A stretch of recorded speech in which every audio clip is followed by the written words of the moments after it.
Chers amis, bonjour. Nous sommes le vendredi 7 juin 2024. Il est 9h30. Quelques news de l'Arménie, de l'Artsakh et de la diaspora arménienne. Une bonne nouvelle, encore une fois. Donc, on commence toujours par les bonnes nouvelles. Je l'avais annoncé il y a quelques semaines, le projet de l'acquisition d'une nouvelle ambassade prestigieuse, une ambassade d'Arménie à Paris. C'est fait, ça a été annoncé donc hier par la presse, par les médias. C'est confirmé.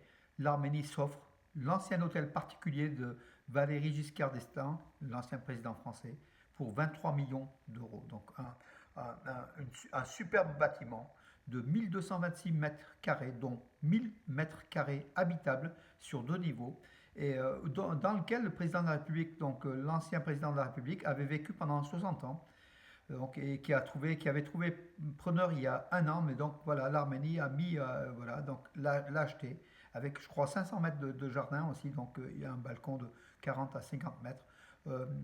Voilà donc une belle chose pour bien sûr 23 millions d'euros, c'est pas peu, mais c'est à Paris, c'est dans un quartier prestigieux, voilà, donc, et puis c'est une très très bonne nouvelle. Bravo à l'Arménie qui l'a acheté sur ses fonds propres, hein, les fonds publics donc du budget de la République d'Arménie.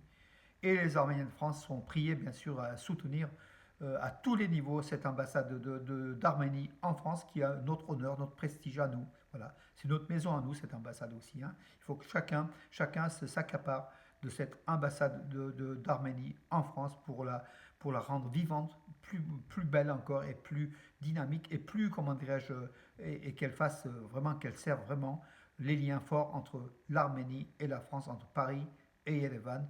Bravo à notre ambassadrice aussi, Asmik Tolmadjan, qui fait un travail extraordinaire, que je salue et que je sais qu'elle suit aussi un certain nombre de mes infos, voilà, mes amis, pour cela. Donc une bonne chose.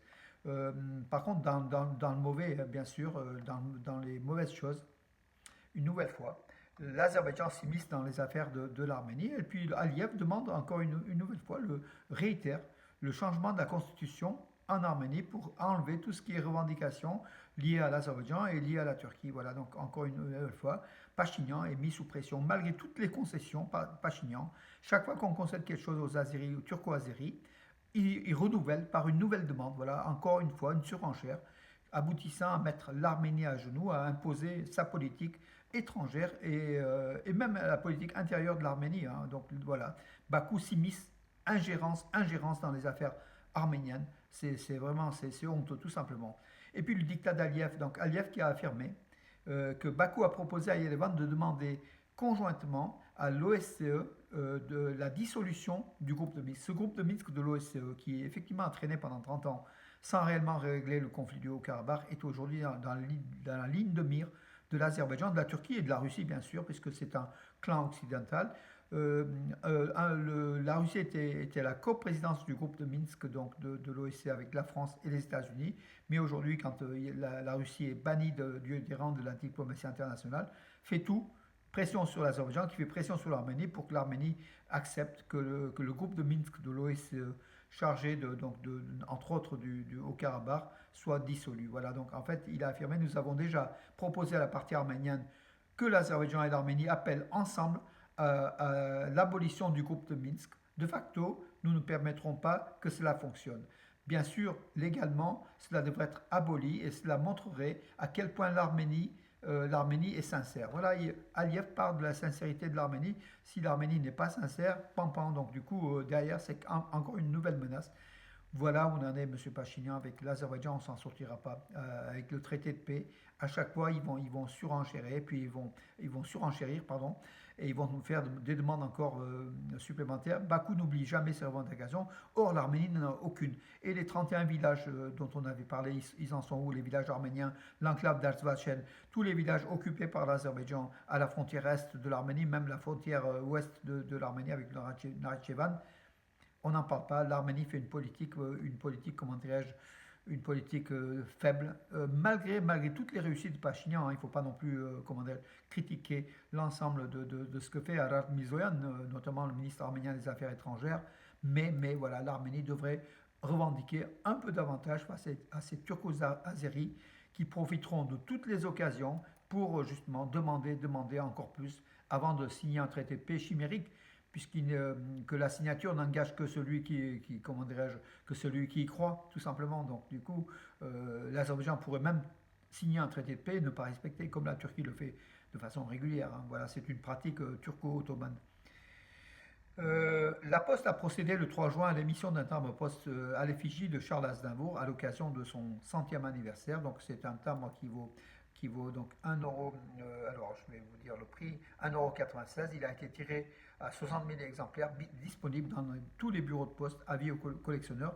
L'Arménie avait aussi émis il y a quelques jours un timbre-poste à 80 000 exemplaires pour ce centième anniversaire de Charles Aznavour. Voilà, le grand Charles, il mérite vraiment, c'est l'Arménien le plus célèbre de la planète, il mérite toute notre attention et puis l'intérêt à l'occasion de ce centième anniversaire. 90% des travaux de nettoyage donc de la zone sinistrée hein, par les inondations au nord de l'Arménie, des régions de Lori et de Tavouche, ont été déblayés en fait selon le Gnel Sanossian, le ministre des Territoires. Voilà, donc l'Arménie met beaucoup, comment dirais-je, beaucoup d'équipes, de structures pour essayer de rapidement déblayer déjà les zones sinistrées, puis après penser aux réparations. D'ailleurs, un certain nombre de ponts ont été réparés de façon provisoire afin que les communications puissent se faire dans ce nord de l'Arménie, vraiment affecté, c'est une catastrophe. L'évaluation des dégâts va se faire de plus en plus, plus l'eau va baisser, on va voir donc les dégâts, et ils risquent d'être énormes pour l'Arménie, énormes, en plusieurs centaines ou dizaines de millions d'euros, voire des centaines de millions d'euros, à mon avis, hein, voilà. Parce que l'eau fait des dégâts incroyables. Euh, que dire d'autre? Oui, Moscou est prête à fournir une assistance consultative à Bakou et à Erevan, affirme l'ambassadeur de Russie en Azerbaïdjan, notamment pour la démarcation frontalière entre l'Arménie et l'Azerbaïdjan. Voilà, le Moscou ne veut pas être écarté de la partie entre l'Arménie et l'Azerbaïdjan, il veut faire l'arbitre et ne pas laisser la place à l'Europe ou aux États-Unis. La visite du Premier ministre d'Arménie, Nikol Pachinian, en Azerbaïdjan pour la COP 29 à Bakou au mois de novembre n'est pas à l'ordre du jour, c'est ce qu'a affirmé la porte-parole du bureau du Premier ministre arménien, Nazeli Bardasarian. Elle a affirmé que donc en fait ce que les médias azéris, ce que les politologues azéris affirmaient n'est pas du tout confirmé. C'est pas dans l'agenda du Premier ministre arménien d'assister à, je pense, comment dirais-je, cette exposition d'Aliyev devant le monde en fait. Hein. Donc voilà, par la COP 29, il va tout faire Aliyev pour se faire une image, une belle image donc internationale, alors que c'est le pire des crimes, hein, des criminels. Il a du sang sur les mains. C'est un dictateur criminel de guerre et il veut donner une bonne image face au monde en acceptant, en recevant en novembre prochain la COP 29 qui sera comment dont tous les yeux et les médias de la planète seront rivés pendant quelques jours sur Bakou justement qui organise cela. Mais le Premier ministre arménien, donc, a priori, ne va pas y aller. Ceci dit, ça peut changer aussi. Hein, voilà. Il peut être mis sous pression, Pachinian, afin qu'il s'y rende et qu'il fasse honneur au dictateur azéri. Et pour qu'il va faire miroiter par le traité de paix, parce qu'en fait, il parlait que le traité de paix serait bienvenu à l'occasion de la COP 29. Hein, c'est les Azéris qui affirmaient cela. Une forme de chantage. Voilà. Un garde frontière arménien a été blessé donc, au pied hein, assez grièvement donc, hier dans la région de Tavouche, à côté de l'église du 7e siècle du village de Voskepal, hein, qui avait fait l'objet de nombreuses manifestations. Et justement, l'un des mouvements de protestation de Galstanian, hein, Vasken Galstanian, Monseigneur Vasken Galstanian, était justement parti de ce joyau de l'art religieux arménien du 7e siècle qui allait passer dans le camp azéri, mais il n'est pas passé, il est de ce côté-ci de la frontière.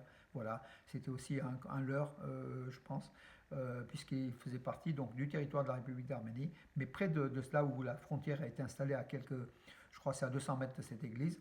Des gardes frontières arméniens donc patrouillent, hein, puisque les frontières ont été balisées, établies, et l'un de ces gardes a sauté sur une mine, blessé au pied. Voilà, assez grièvement, il a été pris en charge à Yerevan. Voilà mes amis pour aujourd'hui. Voilà l'actualité donc pour aujourd'hui. Je crois que j'en ai fait le tour. Oui, ben voilà, bonne nouvelle donc avec cette ambassade de 23 millions d'euros pour l'Arménie, vraiment un lieu prestigieux de l'ex-président français de la domicile de Valéry Giscard d'Estaing, parisien, dans un quartier huppé à Paris. Ça changera de la rue Viette, voilà, où l'ambassade d'Arménie va déménager, donc va s'installer sous peu, donc, puisque c'est acquis dans ce nouveau bâtiment. On est fiers, on est heureux pour l'Arménie, on est heureux aussi pour la France qui, comment qui se rapproche encore plus de l'Arménie en